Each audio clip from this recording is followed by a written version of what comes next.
चरित्र के एक डेवलपर बनने का कारण बहुत सरल है, क्योंकि वह दूसरों के साथ ज्यादा बातचीत किए बिना काम करना चाहता है।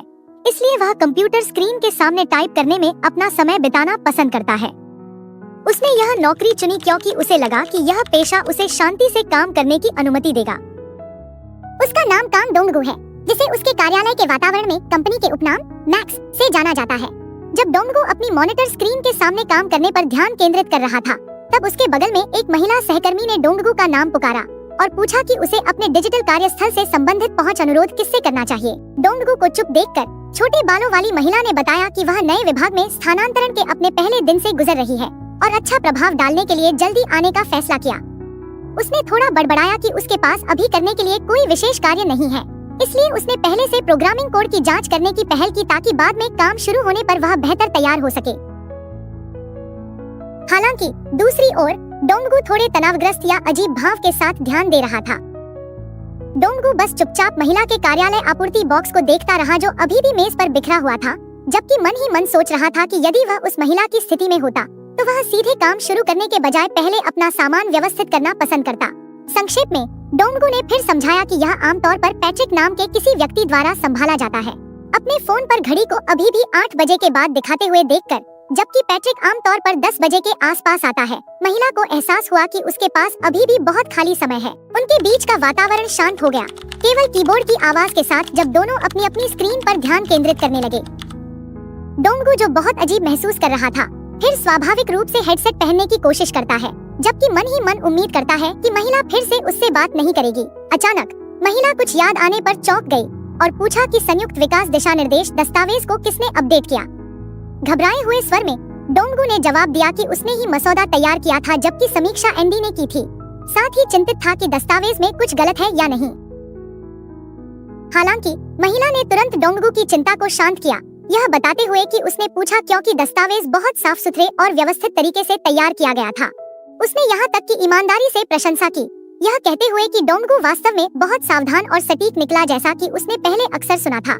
इस अप्रत्याशित प्रशंसा को सुनकर डोंगगू केवल स्तब्ध रह गया और मौन आश्चर्य के साथ प्रतिक्रिया दी। अपने मन में डोंगगू वास्तविक बने रहने की कोशिश करता है, यह सोचकर कि उसे बहुत आत्मविश्वासी नहीं होना चाहिए। यहाँ तक कि यह भी सोचता है कि शायद प्रशंसा वास्तव में दस्तावेज के समीक्षक एंडी के लिए थी, न कि उसके लिए। हालांकि उसकी शांति फिर से तब बाधित हुई जब महिला ने अचानक कहा और यह भी, जिसने तुरंत डोंगगू को चिंतित और घबरा दिया, यह अनुमान लगाते हुए कि महिला और क्या बात करने वाली है।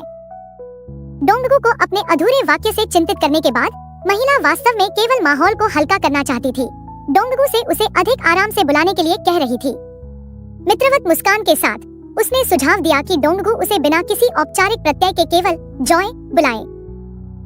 इतना खुला और गर्मजोशी भरा अनुरोध डोंगगू के लिए एक अप्रत्याशित मानसिक हमला बन गया। वह अपने भीतर भावनाओं के उथल-पुथल को रोकने में बहुत असमर्थ दिखाई दिया, इतना कि वह केवल धीरे से कराह सकता था, जबकि शर्म के कारण लाल हुए अपने चेहरे को छिपाने की कोशिश कर रहा था। दूसरी दिशा से एक अन्य सहकर्मी अचानक प्रकट हुआ और जॉय का अभिवादन किया, जल्दी आने के लिए उसकी प्रशंसा करते हुए यह पूछा कि क्या उसे बाद में दोपहर के भोजन की जगह मिल गई है। जॉय ने खुशी से अभिवादन का जवाब दिया, यहाँ तक कि उस दिन वाणिज्यिक टीम के लिए कंपनी क्रेडिट कार्ड की सीमा की जाँच के बारे में मजाक भी किया। जब सहकर्मी ने साथ में कॉफी पीने की पेशकश की, तो जॉय उत्साह से तुरंत खड़ी हो गई और कैफे के लिए उसे ट्रीट देने की पेशकश की। यह देखकर कांग डोंगगू, जो अभी भी अपनी मेज पर बैठा था, केवल आश्चर्य से देख सकता था। मन ही मन सोच रहा था क्योंकि जॉय फिर से कॉफी खरीदने के लिए बहुत उत्सुक लग रही थी, जबकि उसकी अपनी मेज पर पेय अभी भी आधे से अधिक बचा था। जब जॉय अन्य सहकर्मियों को जाने के लिए आमंत्रित करने वाली थी, तो वह एक पल के लिए रुकी और डोंगगू की ओर मुड़ी ताकि उसे भी आमंत्रित कर सके। हालांकि डोंगगू ने तुरंत विनम्रता से मना कर दिया, यह समझाते हुए कि वह कॉफी नहीं पी सकता और उसे अभी भी बहुत काम पूरा करना है। जॉय कारण सुनकर एक पल के लिए स्तब्ध लग रही थी, जबकि मन ही मन सोच रही थी और यह आकलन कर रही थी कि डोंगगू शायद बहुत अधिक संकोची प्रकार का व्यक्ति है। फिर चौड़ी मुस्कान के साथ जॉय ने सुझाव दिया कि अगली बार वे बस साथ में चाय पी लें, निश्चित रूप से कैफीन रहित विकल्प के साथ। यह बहुत मित्रवत और विचारशील प्रस्ताव वास्तव में डोंगगू को और अधिक दबाव महसूस कराता है, क्योंकि उसे लगता है कि यह दयालुता उसके लिए बहुत अधिक है। फिर भी डोंगगू अंततः केवल कमजोर आवाज में जवाब दे सकता है, अपने सहकर्मियों के सामने शिष्टाचार बनाए रखने के लिए निमंत्रण से सहमत होते हुए।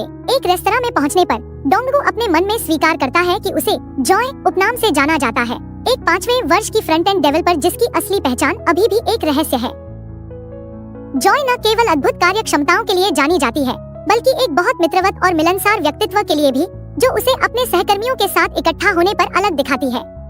अफवाहें कहती हैं कि सोशल मीडिया पर उसके बहुत सारे फॉलोअर्स हैं, जो इस धारणा को और मजबूत करता है कि वह अपने वातावरण में एक बहुत मेहनती, ऊर्जावान और लोकप्रिय व्यक्ति है। उसका यह खुशमिजाज स्वभाव अक्सर आसपास के लोगों को प्रशंसा का एहसास कराता है। हालांकि कभी-कभी उसका बहुत उत्साही व्यक्तित्व उन लोगों के लिए थोड़ा बोझिल महसूस हो सकता है जो अधिक शांत है। हालांकि उसके लिए खुशमिजाज और हमेशा उत्साही महिला एक ऐसी व्यक्ति है जो वास्तव में उसके अपने व्यक्तित्व के विपरीत है। प्रकाश से भरी महिला और डोंगगू के बीच एक वास्तविक भावनात्मक दूरी बनाती है जो बहुत अलग महसूस करता है। एक कैफे में पहुंचने पर चश्मा पहने युवक ने डोंगगू से आराम से बात की, याद दिलाते हुए कि मैक्स कैफीन नहीं ले सकता। फिर उसने डोंगगू से पहले ऊपर जाने के लिए कहा, जबकि बाकी लोगों ने कॉफी का आनंद लेने के लिए थोड़ी देर रुकने का फैसला किया।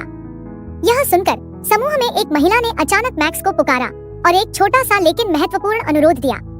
उसने पूछा कि क्या मैक्स बाद में ऊपरी मंजिल पर पहुंचने पर दोपहर 1 बजे मीटिंग रूम सुरक्षित करने में मदद करने को तैयार है। उसके बगल में जॉय बस चुप रही और डोंगगू की ओर देखा। इस बीच डोंगगू केवल मौन रहा, स्थिति से थोड़ा स्तब्ध दिखाई दिया जब वह कैफे से चला गया। लिफ्ट के सामने पहुंचने पर डोंगगू स्थिति के कारण परेशानी की भावना के साथ मन ही मन शिकायत करता दिखाई दिया। कैंडी की पैकेजिंग खोलते हुए डोंगगू किसी की उस हरकत से हैरान था जिसने उससे मीटिंग रूम बुक करने के लिए कहा, जबकि वह एक अलग विभाग से है। अपने मन में डोंगगू शिकायत करता है कि इस तरह का तुच्छ काम उस व्यक्ति के अपने अधीनस्थ को दिया जाना चाहिए था। साथ ही यह ताना मारते हुए कि यह कितना अजीब है कि एक जगह डिकैफिनेटेड पेय विकल्प नहीं देती। हालांकि वह स्वीकार करता है कि वह वास्तव में वहां जाने का इरादा नहीं रखता था। जब लिफ्ट ने आवाज की और 10वीं मंजिल का नंबर दिखाया, डोंगगू अपने मन में शिकायत करता रहा कि उसके कार्यस्थल में आंख की कीचड़ जितनी भी देखभाल की भावना नहीं है। कार्य वातावरण के प्रति उसकी नाराजगी स्पष्ट थी। ठीक उसी समय जब वह कोड एंड कैनवास नामक कार्यालय के सामने था, सुस्त चलते हुए डोंगगू ने इस विचार से खुद को सांत्वना दी कि अगले महीने उसकी नौकरी 1 साल पूरी हो जाएगी, जिसका मतलब है कि वह जल्द ही विच्छेद वेतन प्राप्त करने के योग्य हो जाएगा। नौकरी बदलने की तैयारी शुरू करने के अपने इरादे के बीच उसके कदम तब रुक गए जब उसने जॉय की मेज पर एक लैपटॉप को अभी भी चालू देखा। उसे आश्चर्य हुआ कि क्या जॉय बिना स्क्रीन बंद किए चली गई। डोंगगू स्तब्ध रह गया जब उसने देखा कि जॉय के लैपटॉप स्क्रीन पर क्या प्रदर्शित हो रहा था। सामान्य कार्यालय कार्य के बजाय जॉय ने वास्तव में एक नौकरी खोज साइट खुली हुई पाई। अविश्वसनीय भाव के साथ वह मन ही मन सोचता है कि जो चुपचाप एक नई नौकरी की तलाश कर रहा है। उसका आश्चर्य और बढ़ गया जब उसे एहसास हुआ कि जॉय केवल खोज नहीं रहा था, बल्कि एक बहुत व्यवस्थित कार्यक्रम पहले से बना चुका था। स्क्रीन पर दस्तावेज जमा करने की समय सीमा वाला एक कैलेंडर स्पष्ट रूप से प्रदर्शित हो रहा था, दूसरे चरण के साक्षात्कार का कार्यक्रम तक, जिसने डोंगगू को अविश्वास से बड़बड़ाने पर मजबूर किया कि जो कोई भी इसे देखेगा उसे पता चल जाएगा कि जॉय नौकरी बदलने की तैयारी कर रहा है। डोंगगू को लगा कि जॉय बहुत डरावनी है, क्योंकि हालांकि उसके सामने जो बहुत मित्रवत था और यहाँ तक कि उसे कभी-कभी चाय के लिए आमंत्रित कर रहा था, वास्तविकता यह थी कि जो पहले दिन ही टीम में शामिल होने पर जाने की योजना बना रहा था। डोंगगू शिकायत करते हुए चलता रहा कि कंपनी पाखंडी लोगों से भरी हुई है, इस विश्वास के साथ कि किसी पर भी भरोसा नहीं किया जा सकता। उसे लगा कि प्रत्येक व्यक्ति को अपने अपने अस्तित्व के लिए अकेले संघर्ष करना होगा। हालांकि उसके कदम अचानक रुक गए और वह हैरान और आश्चर्यचकित रह गया कि जॉय ने अपने लैपटॉप की स्क्रीन को ऐसे ही खुला छोड़ दिया, जो उसके अनुसार बहुत लापरवाही या यहाँ तक कि बहुत साहसी था, क्योंकि कुछ ऐसा प्रदर्शित किया जा रहा था जिसे खुले क्षेत्र में गुप्त रखा जाना चाहिए था। यह महसूस करते हुए कि यदि कोई और देखता है तो स्थिति खतरनाक हो सकती है, डोंगगू अंततः स्थिति को सुरक्षित रखने के लिए उस मेज के आसपास बेचैनी से घूमना शुरू कर दिया। हालांकि उसका आगे पीछे घूमना वास्तव में एक अन्य सहकर्मी का ध्यान आकर्षित करता है, जो उसे संदेह से देखता है और उसे बहुत परेशान करने वाला मानता है। चरम बेचैनी के बीच डोंगगू ने गलती से जॉय की मेज की ओर एक कैंडी गिरा दी। जिस स्थिति का वह सामना कर रहा था उसमें अजीबता जोड़ दी। अपनी कुर्सी पर वापस बैठते हुए उसने खुद को आश्वस्त किया कि दखल देने का कोई मतलब नहीं है, चाहे कोई नौकरी बदलने की तैयारी कर रहा हो या नहीं, क्योंकि यह बिल्कुल भी उसका मामला नहीं है। हालांकि जब डोंगगू ने जॉय की मेज पर 2 कॉफी के कप देखे तो उसे फिर से याद आया जब जॉय ने उसे साथ चलने के लिए आमंत्रित किया था और यहाँ तक कि ट्रीट देने की पेशकश भी की थी। कुछ समय बाद घड़ी ने 12:30 बजे का समय दिखाया। वहाँ जॉय को हांफते हुए जल्दबाजी में आते हुए देखा गया। उसकी नजर अपनी मेज पर पड़ी और वहाँ लैपटॉप जो पहले खुला था अब साफ सुथरे तरीके से बंद था। जॉय को थोड़ा आश्चर्य हुआ और जब उसने बगल में देखा तो उसने डोंगगू को अपनी विशिष्ट आई मास्क के साथ कुर्सी पर सोते हुए पाया। जॉय की अचानक और संदिग्ध उपस्थिति ने उसके दूसरे कार्यालय दोस्त का ध्यान आकर्षित किया, जिसने फिर पूछा कि क्या कुछ हुआ, क्योंकि जॉय जल्दबाजी में उस मेज पर वापस आई दिखाई दी। रंगे हाथों पकड़ी गई जॉय केवल चौंक सकती थी और अपनी घबराहट को छिपाने की कोशिश करते हुए हकलाते हुए जवाब दिया कि कुछ भी महत्वपूर्ण नहीं हुआ। ठीक 12:55 पर मेज के स्टैंड पर रखा एक फोन जोर से कांपने लगा। उस कंपन ने तुरंत डोंगगू को जगा दिया, जो अपनी कार्य कुर्सी पर गहरी नींद में सो रहा था। अपनी आई मास्क उठाते हुए उसने नींद भरी आंखों से शिकायत की कि वह अभी भी बहुत थका हुआ महसूस कर रहा है। उसने बड़बड़ाया कि उसे अकेले दोपहर का भोजन करने के बाद कम से कम 40 मिनट तक सोना चाहिए था। दूसरी दिशा से जॉय ने एक कॉफी बढ़ाई, धीरे से मैक्स का नाम लेते हुए। हालांकि अभी भी आश्चर्य और संदेह महसूस कर रहा था, डोंगगू ने अंततः उपहार स्वीकार कर लिया, जबकि अभी भी सुस्त स्वर में धन्यवाद बड़बड़ाया। डोंगगू जॉय द्वारा दी गई कॉफी को देखता है और महसूस करता है कि यह डिकैफिनेटेड कॉफी है। एक छोटा सा ध्यान जो उसे छू गया, क्योंकि उसे लगा कि उसका सहकर्मी बहुत देखभाल करने वाला व्यक्ति है। हालांकि वह भावना जल्द ही गहन अजीबता में बदल गई जब डोंगगू को एहसास हुआ कि जॉय वहां बैठी रही और उसे तीव्रता और गहराई से देखती रही, ठंडे पसीने में और उस निगाह से दबाव महसूस करते हुए जो दूर नहीं हो रही थी। वह केवल भ्रम और बेचैनी के साथ मन ही मन सोच सकता था कि महिला उसे इस तरह क्यों देख रही है। डोंगगू बहुत बेचैन था और ठंडा पसीना बहा रहा था और मन ही मन सोच रहा था कि क्या जॉय को पता है कि उसने ही उसका लैपटॉप बंद किया था। डोंगगू का आंतरिक तनाव चरम पर पहुंच गया जब वह सोच रहा था कि क्या उसे सच बताना चाहिए या नहीं। उसने कल्पना की कि वह खुशी से स्वीकार कर रहा है कि उसने लैपटॉप बंद कर दिया ताकि जॉय की मदद हो सके, जो जल्दी घर जाना चाहती थी। लेकिन उसने तुरंत इस विचार को खारिज कर दिया, क्योंकि उसे लगा कि यह कार्रवाई उसे पागल व्यक्ति की तरह दिखाएगी। डोंगगू ने अपनी कार्रवाई को सही ठहराने की कोशिश की, यह सोचकर कि वह केवल दंगा रोकना चाहता था यदि कोई और लैपटॉप की सामग्री देखता है। लेकिन वह तुरंत अपराध बोध से घिर गया, क्योंकि उसने पहले नहीं पूछा। हालांकि वह उम्मीद करता है कि देखभाल करने का उसका अच्छा इरादा किसी को ठेस नहीं पहुंचाएगा, वह अंततः चिंता से महसूस करता है कि महिला ने कभी भी उसकी मदद नहीं मांगी थी। हालांकि दूसरी ओर डोंगगू को अपनी गलती का एहसास हुआ, क्योंकि उसने पहले नहीं पूछा और डर था कि जॉय नाराज हो जाएगा, क्योंकि उसकी निजी संपत्ति को बिना अनुमति के छुआ गया था। डोंगगू ठंडे पसीने में था और निराश था, खुद को दूसरों के मामलों में बहुत अधिक दखल देने के लिए कोसते हुए। यह तनाव चरम पर पहुंच गया जब डोंगगू को एहसास हुआ कि उसका अच्छा इरादा वास्तव में उसके लिए एक शर्मनाक बूमरैंग बन सकता है। हालांकि संदिग्ध चेहरे के साथ कुछ समय के लिए चुप रहने के बाद जॉय ने अंततः चौड़ी मुस्कान के साथ प्रशंसा की कि मैक्स द्वारा पहना गया आई मास्क प्यारा दिखता है। फिर उसने पूछा कि वह सामान कहां से खरीदा गया था। उसने हंसते हुए पूछा कि क्या उस उत्पाद का खरीद लिंक उसके साथ साझा किया जा सकता है। इस बीच डोंगगू जॉय के उत्साह का जवाब देते हुए सपाट और थोड़े भ्रमित भाव के साथ चुप रहा, जब तक कि उसने अंततः घबराहट के साथ जवाब दिया कि वह लघु संदेश के माध्यम से लिंक भेज देगा। हालांकि जॉय ने खुशमिजाज धन्यवाद के साथ बातचीत समाप्त कर दी। डोंगगू वास्तव में बहुत निराश महसूस कर रहा था, मन ही मन सोच रहा था कि यह स्थिति वास्तव में उसे पागल महसूस करा रही है। अंत में जॉय को एहसास नहीं था कि उस वस्तु की खोज का क्षण कंपनी में उसके दैनिक जीवन में बड़े बदलाव का शुरुआती बिंदु था। उस छोटी वस्तु को भ्रमित दृष्टि से पकड़े हुए उसे बिल्कुल भी उम्मीद नहीं थी कि यह साधारण चीज भविष्य में उसके पेशेवर जीवन को कैसे उलट देगी। अगले दिन डोंगगू ने तर्क दिया कि उसके जल्दी काम पर आने का मुख्य कारण बहुत सरल था, यानी ताकि वह जल्दी घर जा सके। इसलिए वह अपने बैकपैक को पकड़े हुए शांति से लिफ्ट में चढ़ गया। वहां पहुंचते ही उसने तुरंत अपनी चांदी की घड़ी जांची, जिसमें अभी भी सुबह के बहुत जल्दी का समय दिख रहा था। ठीक 8:04। डोंगगू ने देखा कि उसकी टीम के सदस्यों के आने का औसत समय सुबह 9 से 10 बजे के बीच था। इसलिए उस समय ऑफिस का माहौल अभी भी बहुत शांत और सुनसान था, जिसका उसने शांति से चाय बनाने के लिए फायदा उठाया जब तक कि टी बैग गर्म पानी में डूब नहीं गया। अपनी चाय की चुस्की लेते हुए डोंगगू ने काम के आधिकारिक घंटों के शुरू होने से पहले कल बनाए गए कोड की लाइनों की रिफैक्टरिंग के लिए समीक्षा करना शुरू कर दिया, यानी इसके कार्य को बदले बिना कोड की संरचना और पठनीयता में सुधार करने की प्रक्रिया। उसे लगा कि यह मध्यम शांति ही वह चीज थी जिसे वह सबसे ज्यादा पसंद करता था, लेकिन वह शांति अचानक चॉकलेट स्टिक के टूटने की तेज आवाज से चकनाचूर हो गई, जिसने उसे चौंका दिया। उसकी शांत अभिव्यक्ति अचानक चौड़ी आंखों के साथ सदमे में बदल गई, जबकि उसने अपना कप पकड़े रखा, जो इस बात का संकेत था कि उसके डीप वर्क का वह पल जिसकी उसने लालसा की थी अप्रत्याशित रूप से बाधित हो गया था। डोंगगू बस खाली निगाहों के साथ चुपचाप खड़ा रह गया, यह महसूस करते हुए कि उसका शांत समय, जिसे वह ऑफिस में हीलिंग का पल मानता था, बिखर चुका था। उसके सामने जॉय मजे से चॉकलेट स्टिक चबा रही थी, यह महसूस किए बिना कि उस स्नैक की कुरकुरी आवाज डोंगगू की शांति में खलल का स्रोत थी। डोंगगू की मौजूदगी का एहसास होने के बाद जॉय हाथ में स्नैक लिए कुछ देर के लिए ठिठक गई। अपनी मासूमियत में वह फिर मुड़ी और मैक्स को अपनी चॉकलेट स्टिक ऑफर की और पूछा कि क्या वह थोड़ा चखना चाहता है। डोंगगू ने विनम्र रहने की कोशिश करते हुए धीमी आवाज में चॉकलेट स्टिक के उस ऑफर को ठुकरा दिया। हालांकि उसका मन हताशा से चिल्ला रहा था। डोंगगू ने बहुत आहत महसूस किया और वह केवल अपने खराब भाग्य पर शोक मना सका, क्योंकि उसे ठीक उस शोर करने वाले सहकर्मी के बगल में बैठना पड़ा था। जब घड़ी ने 12:45 दिखाए तो ऑफिस का माहौल लोगों की आवाजों के शोर से गुलजार होने लगा। डोंगगू ने ध्यान दिया कि हर बार जब लंच का समय आता था तो उसके सहकर्मी मानो जॉय की मेज पर इकट्ठा होने का वादा कर चुके होते थे, जिससे उसके आसपास का इलाका बहुत भीड़-भाड़ वाला और शोर भरा हो जाता था। इस बीच डोंगगू ने अपने कानों को हेडफोन से ढकते हुए गुस्से में अपने दांत पीसे अपने आसपास के शोर से बहुत परेशान महसूस किया।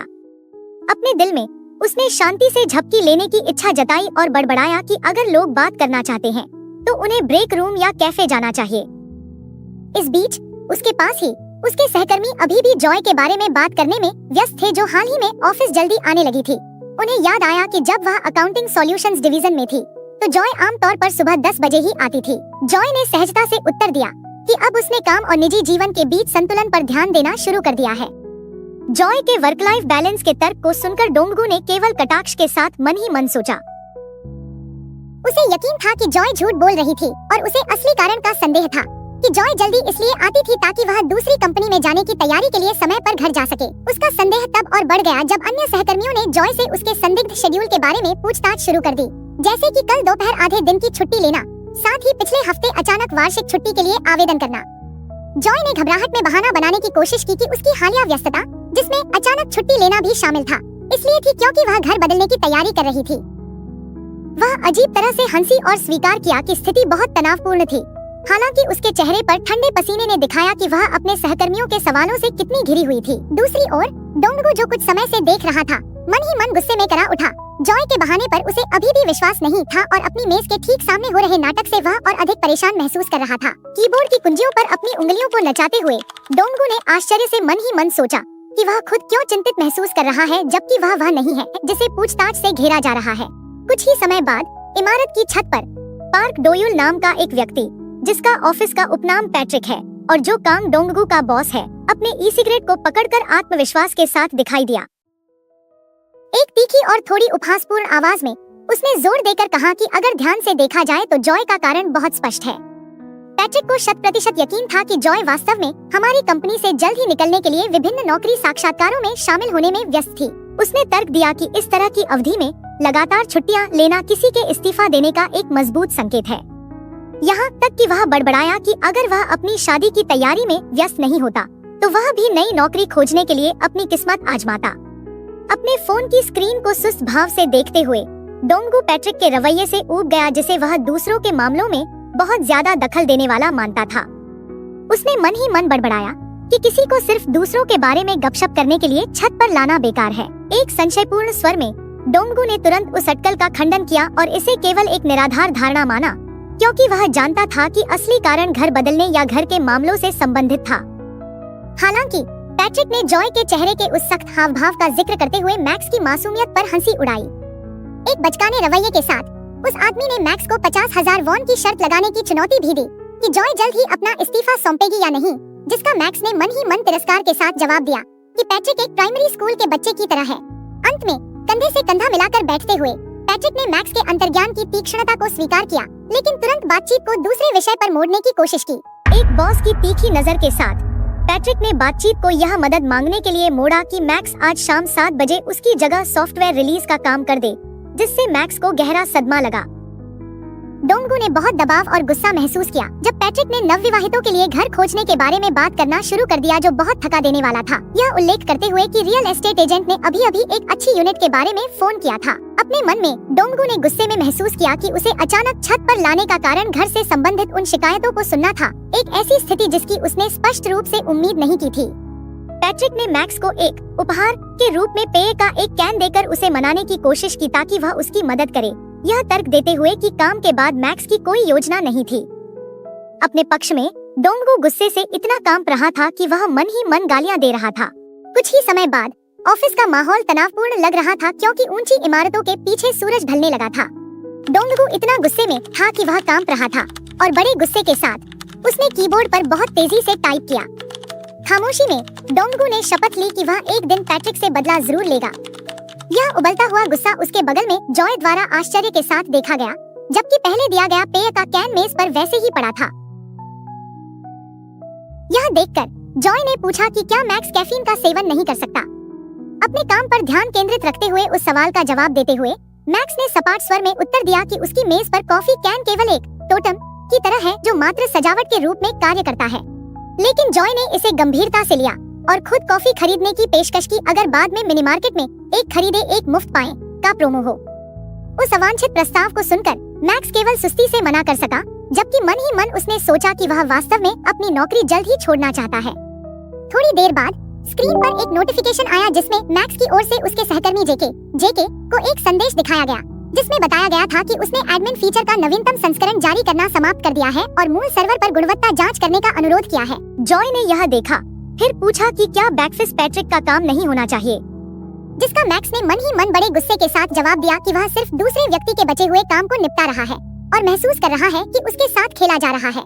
असंतोष के साथ बड़बड़ाते हुए मैक्स ने समझाया कि पैट्रिक ने रियल एस्टेट के मामलों को निपटाने की जल्दी में होने का बहाना बनाया था, जिससे जॉय उसके बगल में भ्रम में पड़ गई। अंत में मैक्स ने यह पूछकर बातचीत मोड़ने का फैसला किया कि जॉय अभी तक घर क्यों नहीं गई, जबकि वह सुबह 8 बजे से काम कर रही थी, जिसका जॉय ने जवाब दिया कि उसका इरादा समय पर घर जाने का था। लेकिन अंत में वह कोड का विश्लेषण करने में इतनी खो गई कि समय 19:45 हो गया। उस समर्पण को देखकर डोंगगू केवल कटाक्ष के साथ ही सोच सका कि जॉय ऐसा व्यवहार कर रही है जैसे कि वह बहुत जिम्मेदार है, जबकि वह खुद भी जल्द ही कंपनी छोड़ने की योजना बना रही है।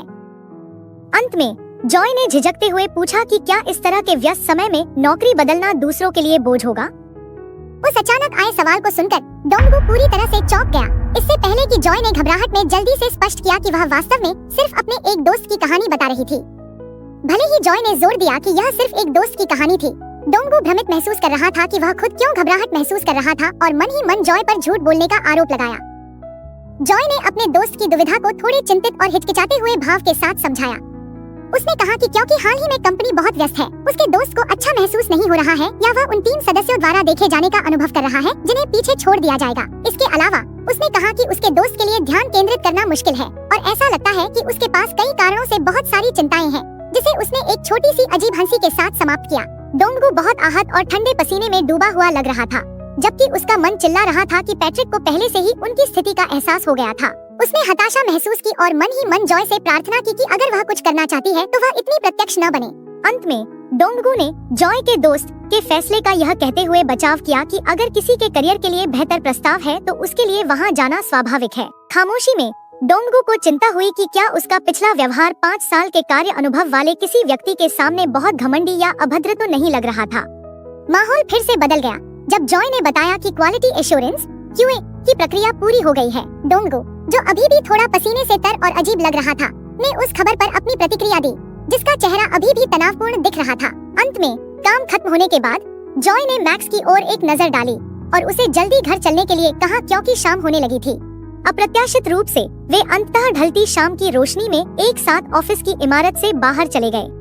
सड़क पार करते समय जॉय ने बताया कि वह जेओंगजा स्टेशन के लिए बस लेगी और मैक्स से उसकी यात्रा की दिशा के बारे में पूछा, जिसका मैक्स ने जवाब दिया कि वह भी बस से घर जाएगा। हालांकि जॉय हंसी और अपने सवाल को स्पष्ट किया कि उसका अंतिम गंतव्य कहाँ है, जिसका मैक्स ने घबराहट में जवाब दिया कि वह ओरी स्टेशन के आसपास रहता है, यह महसूस करते हुए कि उनका गंतव्य बहुत करीब है। जॉय ने अनुमान लगाया कि वे एक ही दिशा में जा रहे हैं, जबकि मैक्स जो अजीब महसूस कर रहा था, उसने मन ही मन सोचा कि वह इसके बजाय सबवे का उपयोग कर ले। वह अजीब माहौल तब तक जारी रहा जब तक वे बस स्टॉप पर नहीं बैठ गए, जहां मैक्स ने उस सन्नाटे को तोड़ने के लिए जो उसे असहज कर रहा था, जितनी जल्दी हो सके स्वाभाविक रूप से अपना हेडसेट निकालने का तरीका खोजने की कोशिश की।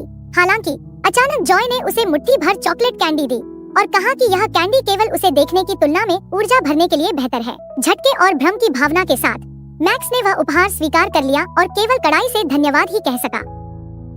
मैक्स भ्रमित महसूस कर रहा था और मन ही मन सोच रहा था कि क्या उसने कुछ अच्छा किया है जिसकी वजह से उसे अपने सीनियर से यह मीठा व्यवहार मिला। थोड़ी देर बाद जॉय पास आई और मैक्स के कान में धीरे से फुसफुसाया, एक ऐसे सीनियर का साथ देने में उसकी कड़ी मेहनत की प्रशंसा की जिसे संभालना मुश्किल था, जिससे अचानक मैक्स का दिल बहुत तेज धड़कने लगा। अपनी घबराहट को शांत करने की कोशिश करते हुए डोंगगू ने अपने मन को आश्वस्त किया कि जॉय वास्तव में उस तरह की व्यक्ति है जो हर किसी के साथ अच्छी रहती है ताकि वह बहुत ज्यादा भावुक न हो जाए। डोंगगू सुस्त होकर उस पल को याद करने लगा जब जॉय ने उसे ऑफिस में एक कप कॉफी दी थी। हालांकि उसने उस दयालुता की सराहना की, उसने झिझक महसूस की और सोचा कि यह स्थिति कितनी भी अच्छी क्यों न हो, उसे ऐसा लगा जैसे वह जॉय से केवल उपहार प्राप्त करता रहा है बिना उसे वापस लौटाए। चूंकि वह उसी स्तर की किसी चीज के साथ बदला चुकाने में असमर्थ महसूस कर रहा था, डोंगू ने अंततः उसे वही देने का फैसला किया जो उस समय उसके पास था। उसने फिर जॉय को गले की खराश वाली कैंडी फ्रूट लॉजेंज का एक पैकेट दिया, जिसका उत्साह के साथ स्वागत किया गया क्योंकि यह उसकी पसंदीदा कैंडी निकली।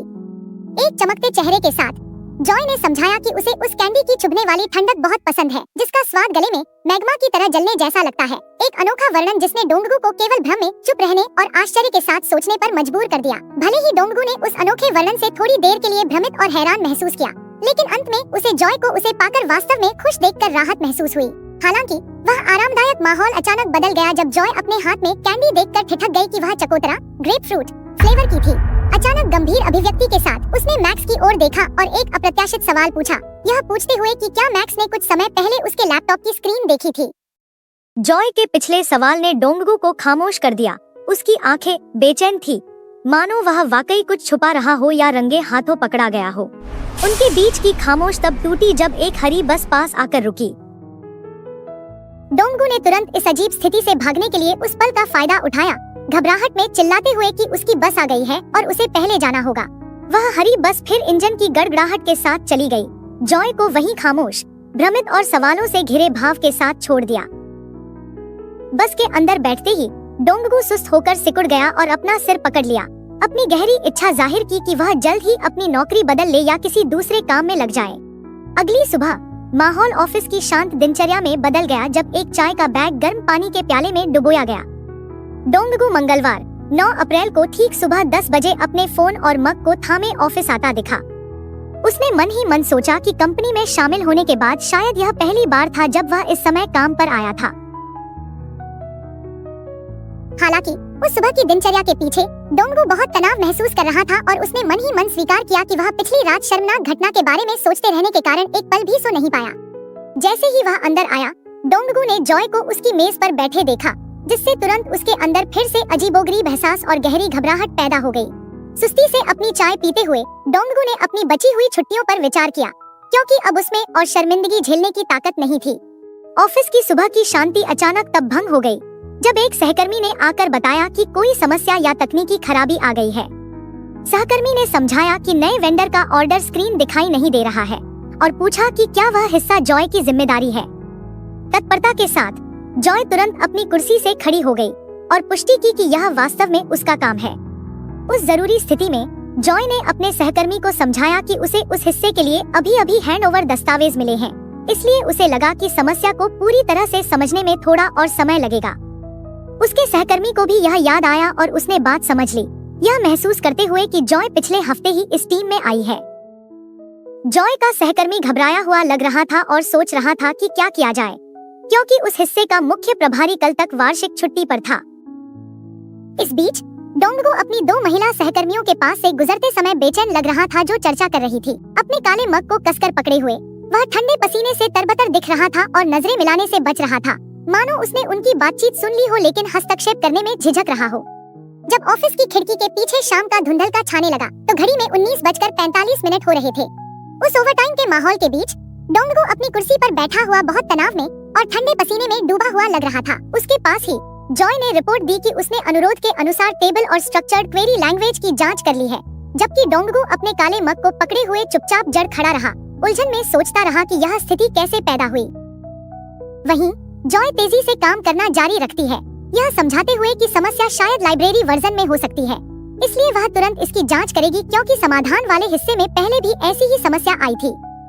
डोंगू, जो अभी भी थोड़ा तनाव में लग रहा था, केवल सहमति में संक्षिप्त जवाब दे सका, जबकि मन ही मन जॉय की काम करने की गति पर हैरान हो रहा था। हालांकि अपनी खामोशी के पीछे डोंगू वास्तव में बहुत नाराज महसूस कर रहा था और मन ही मन बड़बड़ा रहा था, क्योंकि उसे उस काम के लिए ओवरटाइम करना पड़ रहा था जो उसका हिस्सा भी नहीं था। खासकर उसे लगा कि उसे इस कड़ी मेहनत के लिए उचित ओवरटाइम वेतन भी नहीं मिल रहा है। नाराजगी महसूस करने के बावजूद डोंगू ने फिर यह महसूस करते हुए खुद को शांत करने की कोशिश की कि उसकी यह शिकायत अभी परेशान होने वाली सबसे महत्वपूर्ण चीज नहीं है। खामोशी में डोंगू को फिर से याद आया जब जॉय ने अचानक पूछा था कि क्या डोंगू ने कल उसका मॉनिटर देखा था, जिससे डोंगू को तुरंत संदेह हुआ कि क्या जॉय उसका परीक्षण कर रही है या उस लैपटॉप के रहस्य के संबंध में कोई उच्च स्तरीय मनोवैज्ञानिक खेल खेल रही है।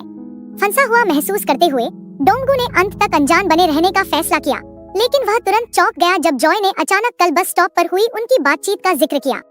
जॉय को यह भी याद आया कि पिछले हफ्ते ठीक वैसी ही कैंडी उसकी मेज पर रखी गई थी, जिससे जिज्ञासा पैदा हुई कि आखिर कौन उसे ये छोटे तोहफे दे रहा है। डोंगगू के हाथ तुरंत बुरी तरह कांपने लगे जब जॉय ने हल्की हंसी के साथ पूछा कि क्या मैक्स ने भी इसे दिया था। जॉय ने मैक्स को यह विश्वास दिलाने की कोशिश की कि स्क्रीन पर जो दिख रहा है उसकी चिंता न करे, साथ ही जोर देकर कहा कि यह कोई बड़ी समस्या नहीं है। उस अत्यधिक घबराहट के कारण वह प्याला आखिरकार उसके हाथ से छूट गया और ऑफिस के फर्श पर जोर की खनक के साथ टुकड़ों में बिखर गया। जॉय तुरंत घबराकर चिल्लाई और मैक्स का हाल पूछा, जबकि मैक्स केवल हकलाते हुए अपना बचाव कर सका कि उसका हाथ अचानक फिसल गया था। उस अफरातफरी के बीच डोंगगू ने अपनी हिम्मत जुटाने की कोशिश की और खुद को शांत रहने के लिए डांटा, अपने मन को विश्वास दिलाते हुए कि उसने ऐसा कुछ भी गलत नहीं किया है जिससे उसे डरना चाहिए।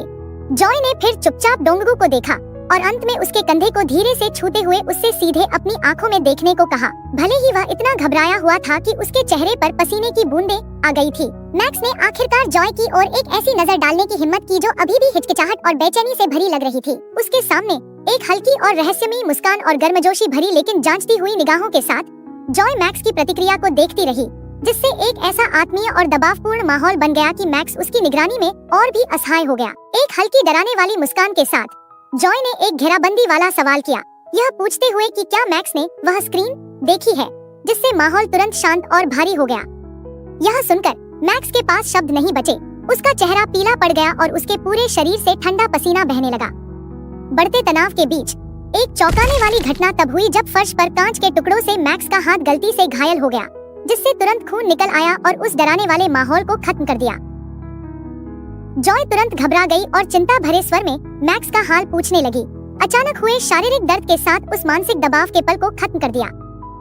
जल्द ही जॉय द्वारा उस अव्यवस्था को साफ करने के बाद मैक्स ने दोषी महसूस किया और बताया कि उसका जानबूझकर झांकने का कोई इरादा नहीं था।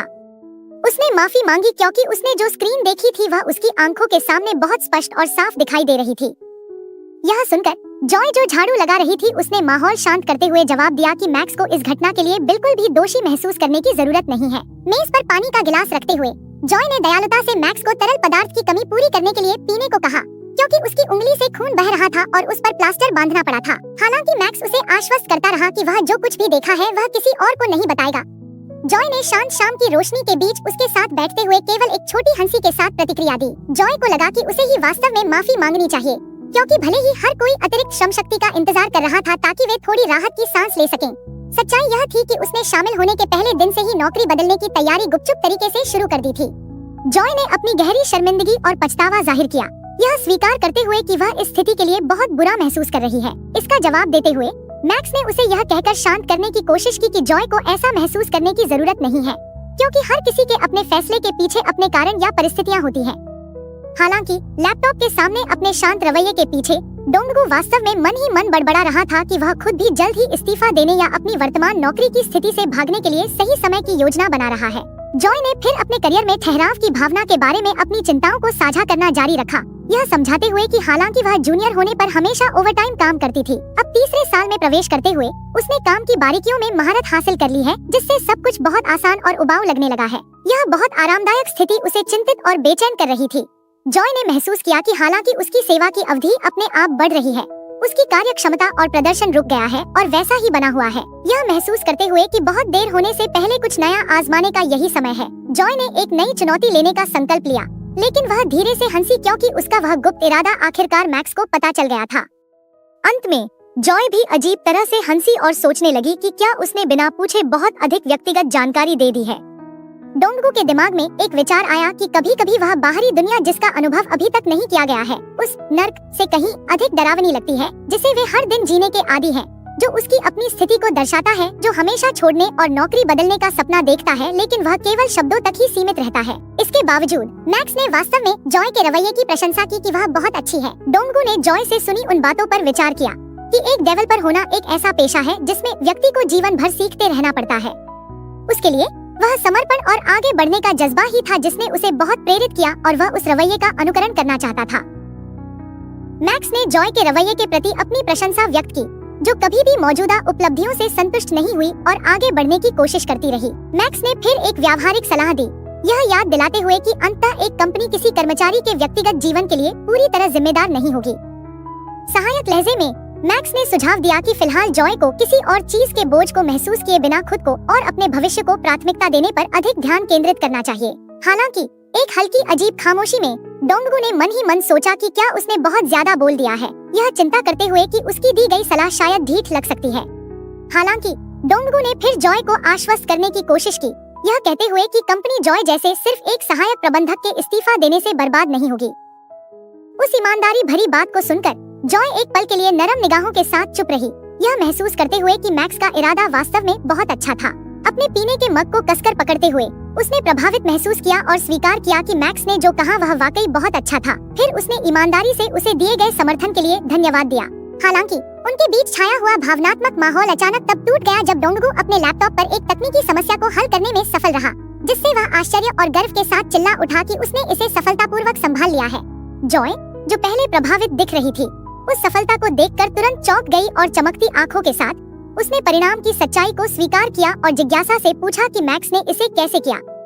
ढलते सूरज की रोशनी में लैपटॉप पर टाइप करना जारी रखते हुए मैक्स ने पुष्टि की कि वे जिस मूल समस्या की तलाश कर रहे थे वह वास्तव में लाइब्रेरी वर्जन की समस्या से ही थी, जैसा कि जॉय ने पहले जिक्र किया था। अपने संदेह की पुष्टि करने के लिए दोबारा जांच करने के बाद मैक्स ने पुष्टि की कि परिणाम सही था। खुशी के एहसास के साथ उसने फिर उत्साह भरे स्वर में पूछा कि क्या वे आखिरकार अब जल्द घर जा सकते हैं, क्योंकि काम पूरा हो गया है। हालांकि माहौल अचानक अजीब हो गया जब जॉय केवल सपाट चेहरे के साथ उसे देखती रही, यह महसूस करते हुए कि स्थिति अभी पूरी तरह खत्म नहीं हुई है। मैक्स ने अजीब तरह से अपना गला साफ किया और तुरंत अपनी बात सुधारी, यह समझाते हुए कि उसने क्यूए अनुरोध सबमिट कर दिया है और उसे कल अभी अन्य लाइब्रेरी हिस्सों की जांच करनी है। उस माहौल के बीच जॉय ने उसे कोमलता से देखा और हल्की मुस्कान दी, इससे पहले कि उसने उसका नाम मैक्स पुकारा, जिससे मैक्स ठिठक गया और उलझन में प्रतिक्रिया दी। अपना सिर थोड़ा झुकाते हुए और पहले की तुलना में अधिक मिलनसार भाव दिखाते हुए जॉय ने मैक्स को साथ में कुछ करने के लिए धीरे से फुसफुसाया, यानी नौकरी बदलने की तैयारी के लिए एक स्टडी ग्रुप में शामिल होने के लिए। सूर्यास्त के समय अचानक आए उस प्रस्ताव ने मैक्स को वास्तव में अवाक कर दिया, जिससे वह मन ही मन गहरी हैरानी के साथ सोचने लगा कि जॉय असल में क्या योजना बना रही है। स्टडी ग्रुप में शामिल होने के उस चौंकाने वाले प्रस्ताव के बाद डोंगगू के दिन बहुत थकाने वाले हो गए। वह बहुत सुस्त दिख रहा था, उसकी आंखों के नीचे काले घेरे थे और चेहरे का भाव पूरी तरह से असहाय था। उसकी यह दयनीय स्थिति देखकर ऑफिस के अन्य लोग भी हैरान थे। लाउंज एरिया में लड़खड़ाते हुए चलते हुए मैक्स ने अपनी किस्मत पर शोक मनाया और मन ही मन सोचा कि क्या यह सच है कि वह लगातार 2 दिनों तक जागा रहा है। डोंगगू को कुछ समय पहले जॉय का निमंत्रण याद आया, जिससे वह उलझन में था कि प्रतिक्रिया कैसे दी जाए। हालांकि उसके हाथ में मोबाइल की स्क्रीन पर विकीवॉट साइट का एक लेख दिख रहा था जिसका शीर्षक था, किसी को अच्छे से कैसे मना करें। अंत में जलते हुए संकल्प के साथ उसने पहल करने और पहले बात करने का मन बना लिया। उसने स्थिति पर नियंत्रण रखने और किसी की भावनाओं को ठेस पहुंचाए बिना अपनी बात रखने के लिए साहसपूर्वक बातचीत का नेतृत्व करने का संकल्प लिया। हालांकि उसकी एकाग्रता और संकल्प तब तुरंत टूट गया जब चश्मा पहने एक महिला सहकर्मी अचानक प्रकट हुई और उसके कंधे को छुआ, यह पूछते हुए कि क्या वह व्यस्त है। मैक्स, जो अपनी आंखों के नीचे काले घेरे के साथ बहुत थका हुआ लग रहा था, ने उसकी सहकर्मी को भ्रमित और चिंतित कर दिया। मैक्स ने अजीब और हकलाती हुई प्रतिक्रिया दी जब उसने पूछा कि वह महिला अचानक उसके पास क्यों आई है। उस चौंकाने वाले पल के बाद उसकी महिला सहकर्मी ने अपने आने का कारण एक महत्वपूर्ण संदेश देकर बताया। उसने मैक्स को बताया कि उसे अभी-अभी डोनाल्ड ने बुलाया है, जिसने विशेष रूप से उससे व्यक्तिगत रूप से मिलने के लिए कहा है। ऑफिस के गलियारे की ओर इशारा करते हुए महिला ने मैक्स को मीटिंग रूम एरिया की ओर निर्देशित किया। लड़खड़ाते कदमों और सुस्त चेहरे के साथ मैक्स ने आखिरकार डोनाल्ड के बुलावे को पूरा करने के लिए मीटिंग रूम 3 का दरवाजा खोला। जैसे ही उसने अंदर कदम रखा, उसका स्वागत चश्मा और टोपी पहने एक मिलनसार व्यक्ति की मुस्कान ने किया, जो हान डोग्योंग था, जिसे उसके ऑफिस के उपनाम डोनाल्ड से जाना जाता था। ई-कॉमर्स टीम के लीडर डोनाल्ड ने तुरंत चिंता भरे स्वर में मैक्स का अभिवादन किया और पूछा कि क्या वह हाल ही में बहुत सारी कठिनाइयों का सामना कर रहा है या बहुत कड़ी मेहनत कर रहा है। उस मुलाकात में डोनाल्ड ने मैक्स को गर्म कैमोमाइल चाय का एक कप परोसकर अपनी देखभाल दिखाई, जिससे अभी भी भाप निकल रही थी। मिलनसार तरीके से मुस्कुराते हुए डोनाल्ड ने समझाया कि वह पेय विशेष रूप से मैक्स के लिए था, क्योंकि वह जानता था कि वह व्यक्ति कैफीन का सेवन नहीं करता है। चाय स्वीकार करने और धन्यवाद देने के बाद मैक्स शांत मीटिंग रूम में डोनाल्ड के सामने बैठ गया। डोनाल्ड ने तब खुलासा किया कि उसने कल मैक्स की कड़ी मेहनत के बारे में सुना है, उसने समझाया कि चूंकि उनका सहयोगी एंडी छुट्टी पर था, इसलिए मैक्स को ही उसकी जगह आने वाली विभिन्न समस्याओं या मुद्दों को संभालने के लिए कदम उठाना पड़ा। यह सुनकर मैक्स केवल संक्षिप्त और निराश स्वर में उत्तर दे सका, यह महसूस करते हुए कि अतिरिक्त कार्यभार ही वह कारण था जिससे वह आज इतना थका हुआ दिख रहा था। डोनाल्ड ने अपनी बात जारी रखी, यह उल्लेख करते हुए कि 2 दिन पहले मैक्स को पैट्रिक के परिनियोजन डिप्लॉयमेंट कार्यों को भी संभालना पड़ा था। अपने लैपटॉप पर टाइप करना जारी रखते हुए डोनाल्ड ने सहानुभूति के साथ बुदबुदाया कि मैक्स निश्चित रूप से बहुत अभिभूत हो गया होगा और उसके पास आराम करने का समय नहीं होगा, भले ही वह केवल अपना मुख्य कार्य कर रहा हो। डोनाल्ड को अपने द्वारा किए गए सभी अतिरिक्त कार्यों को गिनते हुए सुनकर अपनी कैमोमाइल चाय की चुस्की लेते हुए मैक्स हैरान होने लगा और मन ही मन इस बातचीत की दिशा के बारे में सोचने लगा। डोनाल्ड ने फिर एक तीखी नजर के साथ एक चौंकाने वाला बयान दिया, यह कहते हुए कि उसे डर है कि काम के भारी बोझ के कारण मैक्स किसी दूसरी कंपनी में जा सकता है। उस अत्यंत संवेदनशील बात को सुनकर मैक्स अचानक अपनी कैमोमाइल चाय पीते हुए खांसने लगा क्योंकि उसे बुरा लग रहा था। यह महसूस करते हुए कि माहौल तनावपूर्ण हो गया है, डोनाल्ड धीरे से हंसा और तुरंत अपनी बात सुधारते हुए कहा कि यह केवल एक मजाक था। हालांकि एक पल पहले उसके चेहरे का भाव बहुत गंभीर लग रहा था। पिछले मजाक से माहौल हल्का होने के बाद डोनाल्ड ने आखिरकार उस व्यक्तिगत मुलाकात के वास्तविक उद्देश्य का खुलासा अधिक गंभीर लेकिन गर्मजोशी भरे स्वर में किया। उसने मैक्स को एक असाधारण अवसर की पेशकश की, जो कि यदि मैक्स तैयार हो तो तीसरी तिमाही में वेतन पर फिर से बातचीत करने का था। अपनी अत्यधिक थकान के बीच उस अप्रत्याशित प्रस्ताव को सुनकर मैक्स अचानक फटी आंखों से स्तब्ध रह गया, जैसे कि उसे विश्वास ही नहीं हो रहा था कि उसकी कड़ी मेहनत आखिरकार एक वास्तविक परिणाम दे रही है। डोनाल्ड ने समझाया कि वेतन पुनर्मूल्यांकन का प्रस्ताव बिना कारण नहीं था। उसने पिछले साल के अंत के कठिन समय को याद किया जब ई-कॉमर्स टीम ने कई कर्मचारियों को खो दिया था, जिससे हर कोई बहुत अभिभूत हो गया था। डोनाल्ड ने जोर देकर कहा कि यह प्रक्रिया विशेष रूप से उन लोगों के लिए की गई है जिन्होंने उस कठिन समय के दौरान अतिरिक्त कड़ी मेहनत की है, और मैक्स उनमें से सबसे प्रमुख था। भावनाओं के ज्वार के कारण कांपती मुट्ठी के साथ मैक्स ने मन ही मन सोचा कि क्या यह सब वास्तव में सच है, जबकि डोनाल्ड ने उसे आश्वासन दिया कि इस योजना को कंपनी के सीईओ द्वारा सीधे अनुमोदित भी किया गया है। डोनाल्ड ने अधिक विस्तृत स्पष्टीकरण देते हुए खुलासा किया कि कंपनी के दृष्टिकोण से पुराने सक्षम कर्मचारियों को बनाए रखना जिनका प्रदर्शन सिद्ध हो चुका है, नए कर्मचारियों को काम पर रखने से कहीं अधिक महत्वपूर्ण है जो शायद फिट न हो। मैक्स को अर्थपूर्ण नजर से देखते हुए डोनाल्ड ने जोर देकर कहा कि मैक्स एक मूल्यवान संपत्ति है जिसे कंपनी बनाए रखना चाहती है। अपने मूल्य की इतनी ईमानदार स्वीकारोक्ति सुनकर मैक्स केवल चुपचाप खड़ा रह सका और अपना थूक निगल लिया। वह बहुत प्रभावित होने के साथ साथ अपने कंधों पर रखी गई उच्च अपेक्षाओं के बोझ को भी महसूस कर रहा था। अधिक शांत लेकिन दृढ़ स्वर में उसने चेतावनी दी कि इस जानकारी को मैक्स और प्रबंधन के बीच एक आंतरिक मामले के रूप में कड़ाई से गोपनीय रखा जाना चाहिए। मैक्स द्वारा आज्ञाकारी रूप से सहमत होने के बाद डोनाल्ड ने समझौते को स्वीकृत मान लिया। हालांकि मुलाकात समाप्त होने से ठीक पहले डोनाल्ड ने अचानक कोड एंड कैनवस कंपनी के लोगो वाला एक कार्ड निकाला और उसे मैक्स की ओर बढ़ा दिया, जिससे मैक्स फिर से भ्रम और उस रहस्यमय कार्ड को देने के पीछे के अर्थ के बारे में सोचने लगा। डोनाल्ड ने समझाया कि कार्ड कल विभिन्न मुद्दों को संभालने में मैक्स की कड़ी मेहनत के लिए प्रशंसा का एक अतिरिक्त रूप था। उसने सुझाव दिया कि मैक्स को उस कंपनी कार्ड का उपयोग एक साथ बाहर खाना खाने और महंगे मेनू ऑर्डर करने के लिए करना चाहिए और फिर बाद में प्रबंधन विभाग को रसीद सौंप देनी चाहिए। हालांकि जो माहौल पहले भावुक था वह अचानक तनावपूर्ण हो गया जब डोनाल्ड ने एक शर्त रखी, मैक्स को उस सहकर्मी के साथ खाना खाने जाना होगा जिसने कल भी संघर्ष किया था, यानी जॉय।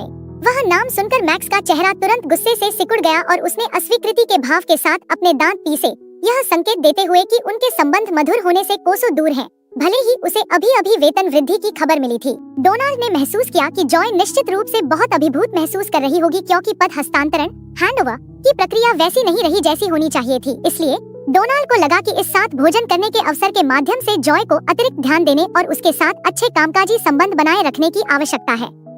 डोनाल्ड बड़े उत्साह से हंसते हुए चिल्लाया, यह कहते हुए कि जॉय और मैक्स वे लोग हैं जो उनकी टीम के वर्तमान और भविष्य दोनों का प्रतिनिधित्व करते हैं। लैपटॉप, मॉनिटर और बिल्ली के गहनों से सजी पानी की बोतलों जैसे पूर्ण उपकरणों के साथ एक आधुनिक कार्य वातावरण में जॉय अपनी डेस्क के पीछे सोच में डूबी हुई दिखाई दे रही थी, जबकि दूसरी ओर डोंगू हिचकिचाते हुए एक कार्ड पकड़े हुए दिखाई दिया और उसने विनम्रता से पूछा कि क्या जॉय कुछ खाना या पीना चाहती है। जॉय ने उसे थोड़े आश्चर्य के साथ देखा और केवल एक बुदबुदाहट के साथ जवाब दिया।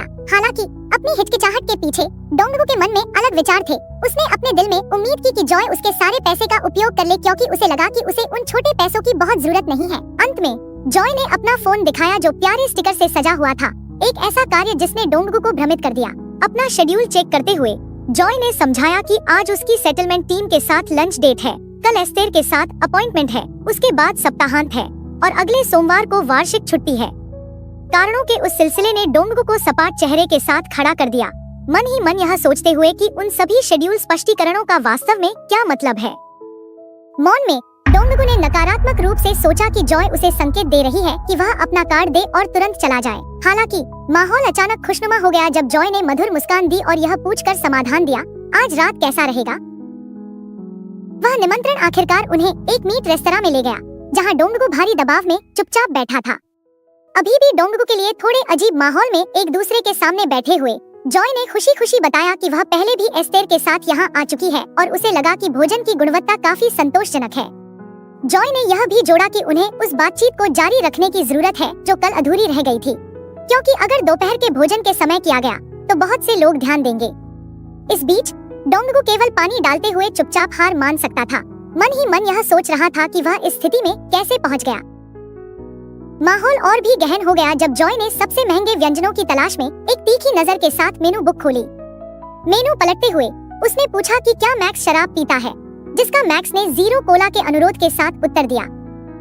बिना किसी हिचकिचाहट के जॉय ने तुरंत अपना हाथ उठाया और रेस्तरां के मालिक को पैकेज बी, एक 0 कोला और एक गिलास बियर का ऑर्डर दिया, जिससे डोंगगू केवल मन ही मन बुदबुदा सका क्योंकि उसकी राय बिल्कुल नहीं सुनी गई थी। मेनू बुक बंद करने के बाद जॉय ने आगे झुककर गंभीर स्वर में पूछा कि क्या मैक्स ने उस स्टडी मूविंग जॉब, पलायन अध्ययन के प्रस्ताव के बारे में सोचा है जिस पर उन्होंने पहले चर्चा की थी। डोंगगू स्तब्ध रह गया और एक पल के लिए चुप हो गया जब जॉय ने उसके काम की कड़वी हकीकत को उजागर करना शुरू किया, जैसे समर्थन के बहाने काम का बोझ बढ़ते जाना और बिना रुके बार बार ओवरटाइम काम करने का चक्र।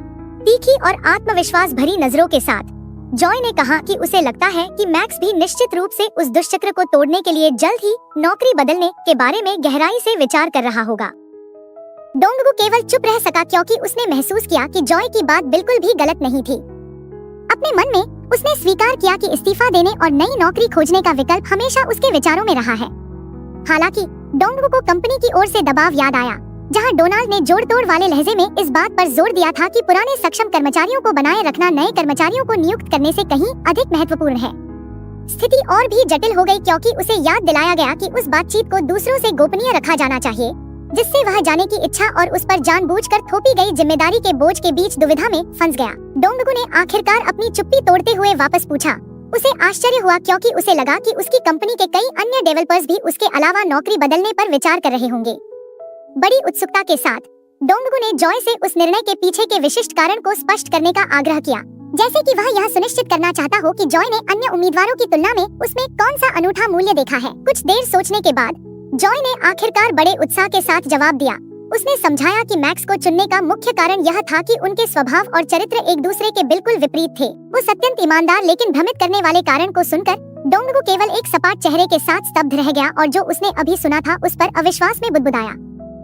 मेहमानों की बड़बड़ाहट से भरे रेस्तरां के शोर-शराबे के बीच जॉय ने हर सुबह ऑफिस आने के बाद कोड की रिफैक्टरिंग करने की मैक्स की नियमित आदत के लिए उसकी सराहना की। हालांकि मैक्स ने संक्षिप्त प्रतिक्रिया दी और थोड़ा अजीब महसूस करते हुए मन ही मन सोचा कि क्या उसके कोड परिवर्तन इतिहास की जांच की गई है।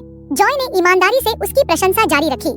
जॉय ने देखा कि भले ही किसी ने ध्यान न दिया हो, मैक्स ने इसे 1 साल तक लगातार किया है, जिससे उसने यह निष्कर्ष निकाला कि मैक्स वास्तव में कोड को बेहतर बनाने की प्रक्रिया का आनंद लेने वाला व्यक्ति है। जॉय ने मैक्स की कार्य नैतिकता की गहराई से प्रशंसा करना जारी रखा, विशेष रूप से उसके प्रोग्रामिंग कोड पर टिप्पणियों कमेंट्स की गुणवत्ता के बारे में जो इतनी स्पष्ट थी कि पहली बार देखने वाला व्यक्ति भी तुरंत समझ सकता था। उसे लगा कि मैक्स द्वारा लिखा गया कोड दयालुता और सावधानी को दर्शाता है। हालांकि काम करने की प्रक्रिया में अधिक समय लग सकता है, लेकिन परिणाम बिना किसी खामी के बिल्कुल सही होता है। अपने भोजन का आनंद लेते हुए जॉय ने ईमानदारी से स्वीकार किया कि अपने काम की गुणवत्ता के प्रति मैक्स के समर्पण ने उसे आत्मचिंतन करने और उससे बहुत कुछ सीखने की आवश्यकता महसूस कराई है। जॉय ने उस व्यक्ति को बड़े प्रशंसा भाव से देखा, यह महसूस करते हुए कि मैक्स के आकर्षण के पीछे यही कारण था। चमकती आंखों और दृढ़ संकल्प के साथ उसने बुदबुदाया कि वह वास्तव में मैक्स के गुणों का अनुकरण करना और उन्हें अपनाना चाहती है। उस ईमानदार स्वीकारोक्ति को सुनकर मैक्स बस चुपचाप स्तब्ध रह गया, जैसे उसे अपने पुराने ऑफिस के कड़वे अतीत की याद आ गई हो। उसकी यादों में उसके सहकर्मी अक्सर उसकी सावधानी को कम आंकते थे। उन्होंने उसे रिलीज किए जा चुके कोड के साथ छेड़छाड़ बंद करने के लिए कहा था और रिफैक्टरिंग करने के उसके प्रयासों को मामूली माना था क्योंकि उन्हें लगा था कि कंपनी में इसकी कोई सराहना नहीं करेगा। हालांकि वह कड़वा दिवा स्वप्न तुरंत गायब हो गया जब जॉय फिर से उत्साह के साथ चिल्लाई कि अभी एक और कारण है जिससे वह मैक्स की इतनी प्रशंसा करती है।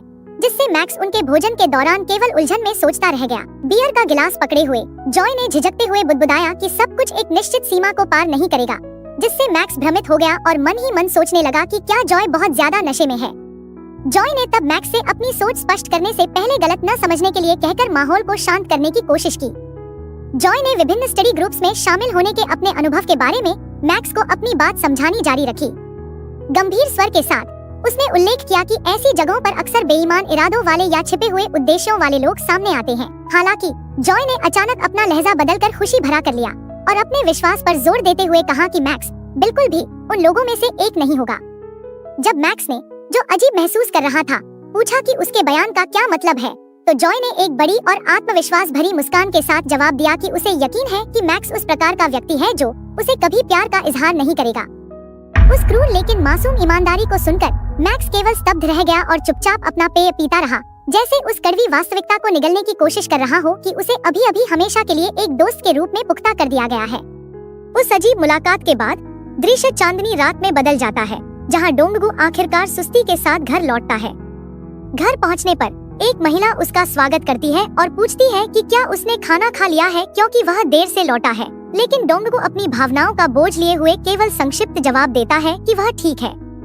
कुछ समय बाद नहाने के बाद डोंगगू मन ही मन स्वीकार करता है कि आमतौर पर पूरे दिन की कड़ी मेहनत के बाद खुद को खुश करने के लिए वह बैकग्राउंड में YouTube चलाकर गेम खेलता था या शायद कोई विदेशी ड्रामा सीरीज देखता था जिसे वह टालता आ रहा था। डोंगगू को अपनी ऊर्जा वापस पाने और अपने डोपामाइन को रिचार्ज करने के लिए समय बिताना चाहिए था, लेकिन तभी उसके फोन पर एक संदेश की सूचना आती है।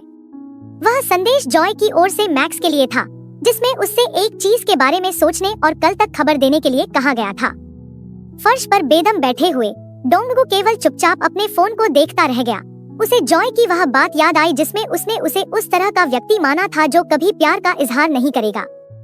हालांकि वह बात एक प्रशंसा जैसी लग रही थी, लेकिन डोंगगू को एक अजीब सी बेचैनी महसूस हुई। जॉय की प्रोफाइल फोटो को देखते हुए डोंगगू ने सोचा कि क्या प्यार का इजहार के बारे में वह सोच केवल अत्यधिक आत्मविश्वास का एक रूप थी। जब डोंगगू अपने फोन को देखते हुए ख्यालों में खोया था, तभी सोफे के पीछे से एक महिला के अचानक आने से वह चौंक गया और डर के मारे चिल्ला उठा। उस महिला ने फोटो में दिख रहे व्यक्ति की खूबसूरती पर टिप्पणी की, जिसका डोंगगू ने घबराहट में जवाब दिया कि जॉय केवल उसकी टीम की साथी है।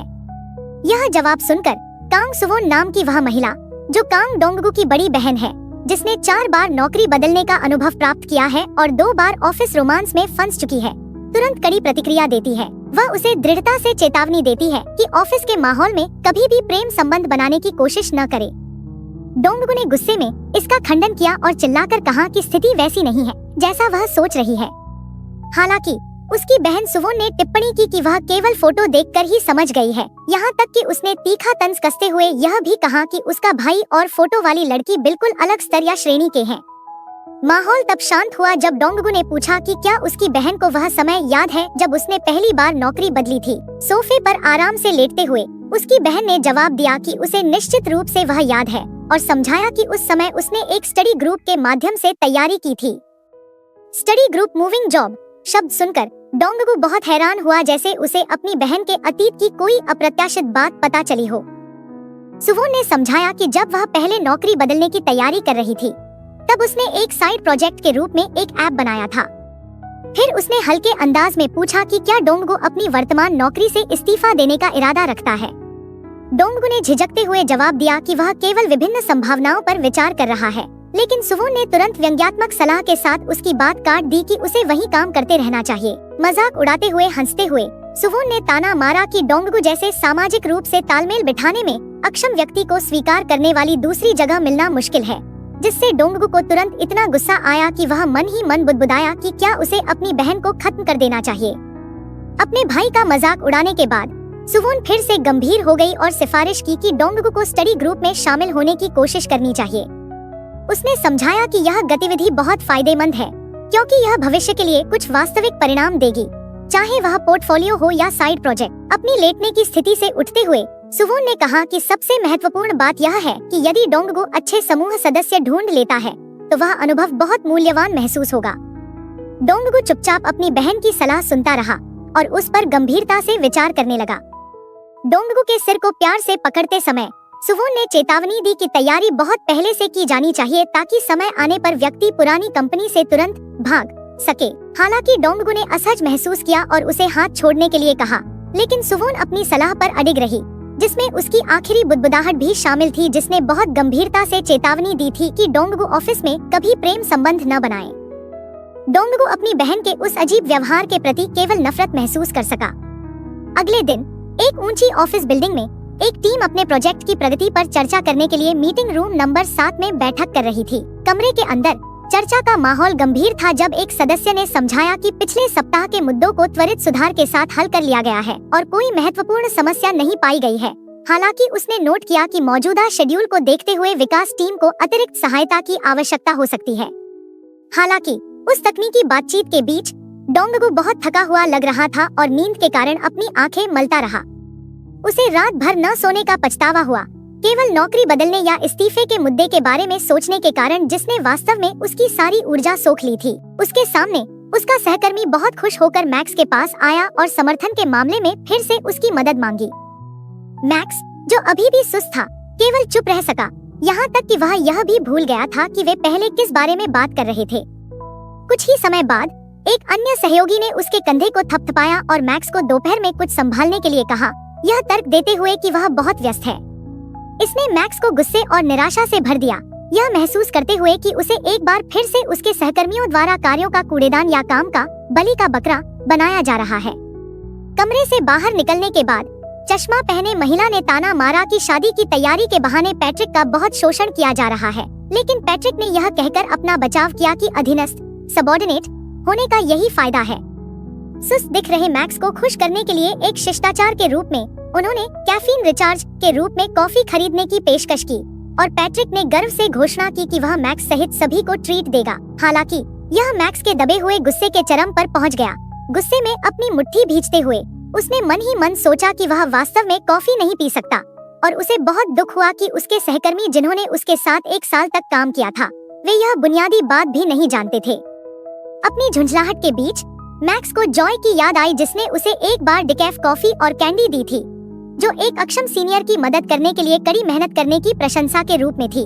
जॉय ने तारीफ की थी कि दयालुता मैक्स के खून में बसी है, एक ऐसी सच्ची स्वीकारोक्ति जो उसके वर्तमान ऑफिस के सहयोगियों के व्यवहार के बिल्कुल विपरीत थी, जिससे मैक्स केवल अपनी खाली और थकी हुई नजरों के साथ चुप रह सका। इसी बीच दूसरे कमरे में जॉय अपनी डेस्क पर नाश्ते का आनंद लेती हुई दिखाई दे रही थी। अचानक मैक्स ने एक छोटा संदेश भेजा, जिसमें मैक्स ने अलग से अकेले बात करने का निमंत्रण दिया था, जिससे जॉय हैरान रह गई और इसके पीछे के अर्थ के बारे में सोचने लगी। थोड़ी देर बाद खिलते हुए चेरी ब्लॉसम के पेड़ों के नीचे सन्नाटा अचानक तब टूट गया जब डोंगगू ने आखिरकार यह कहकर पुष्टि की कि वह नौकरी बदलने की तैयारी के लिए स्टडी ग्रुप में शामिल होने के लिए तैयार है। यह जवाब सुनकर जॉय बहुत हैरान और साथ ही उत्साहित दिखी। वह फटी आंखों से उसे ऐसे देख रही थी जैसे उसे विश्वास ही न हो कि उसका निमंत्रण आखिरकार स्वीकार कर लिया गया है। डोंगगू ने शांति से अपनी बात जारी रखी, यह स्वीकार करते हुए कि हालांकि उसे नौकरी बदलने की कोई जल्दी नहीं है, लेकिन उसने सोचा कि धीरे धीरे तैयारी शुरू करने में कोई बुराई नहीं है। अपनी ईमानदार और थकी हुई नजरों के साथ उसे लगा कि अपने भविष्य के लिए कदम दर कदम सब कुछ तैयार करना एक बुद्धिमानी भरा निर्णय है। मौन में डोंगगू ने इस संभावना पर भी विचार किया कि तीसरी तिमाही के वेतन की बातचीत, जिसका वादा किया गया था, शायद बाद में उसकी उम्मीदों के मुताबिक न हो। वह स्पष्टीकरण सुनकर जॉय ने मुस्कुराते हुए राहत की सांस ली और बताया कि वह बहुत घबराहट महसूस कर रही थी क्योंकि उसे लगा था कि उसका निमंत्रण ठुकरा दिया जाएगा। चेरी ब्लॉसम की पंखुड़ियों को गिराने वाली हवा के बीच डोंगगू अपने ही विचारों में खो गया और उसने मन बना लिया कि जितनी जल्दी हो सके तैयारी करना सबसे सही कदम है। अपने मन में डोंगगू ने जॉय के बारे में जानकारी के टुकड़ों को इकट्ठा किया, जिसका असली नाम उसे अभी भी नहीं पता था। उसने स्वीकार किया कि भले ही जॉय हमेशा इससे इनकार करती थी, लेकिन उस महिला में काम करने की अद्भुत क्षमता थी। उसका व्यक्तित्व बहुत मिलनसार था और वह हमेशा इतनी उत्साहित रहती थी कि वह अपने आसपास के लोगों को सकारात्मक ऊर्जा देने में सक्षम थी। आराम से बैठी जॉय को देखते हुए डोंगगू ने पूरी जागरूकता के साथ महसूस किया कि वह महिला उसके बिल्कुल विपरीत थी। लगातार देखे जाने का एहसास होने पर जॉय ने डोंगगू की ओर सवालिया नजरों से देखना शुरू किया, जिससे डोंगगू तुरंत थोड़ा घबरा गया। डोंगगू मौन में सोचने लगा, मन ही मन यह पूछते हुए कि क्या जॉय के साथ रहने से उसे थोड़ा बेहतर व्यक्ति बनने में मदद मिलेगी। हिचकिचाते हुए डोंगगू ने अपना फोन निकाला और अगले कदमों के बारे में पूछना शुरू किया, जैसे साइड प्रोजेक्ट मीटिंग की योजना से लेकर उनके अध्ययन के तरीके तक। जॉय की ओर देखते हुए डोंगगू ने स्थान और समय के बारे में विवरण मांगा। हालांकि योजना को तुरंत शुरू करने की उसकी उम्मीद तब टूट गई जब जॉय ने खिलखिलाकर हंसते हुए जवाब दिया कि उसने उन तकनीकी चीजों के बारे में बिल्कुल नहीं सोचा है, जिससे डोंगगू के चेहरे पर एक सख्त और अविश्वास भरा भाव आ गया। मौन में डोंगगू को संदेह होने लगा कि क्या वह वास्तव में अपने सामने मौजूद इस व्यक्ति पर भरोसा कर सकता है। इसी बीच कहीं और दृश्य एक कैफे की ओर बदल जाता है, जहां एक वेटर 2 अमेरिकानों के लिए कतार नंबर 147 पुकारता है, जिसे एक लंबे बालों वाली महिला लेती है और तेज धूप के बीच ऑर्डर लेकर कैफे से बाहर निकलती है। चलते समय वह मैक्स और जॉय को एक साथ एक इमारत में प्रवेश करते देख स्तब्ध रह जाती है और फिर सवालिया भाव के साथ उस स्थान पर जॉय और मैक्स की उपस्थिति के बारे में बुदबुदाती है।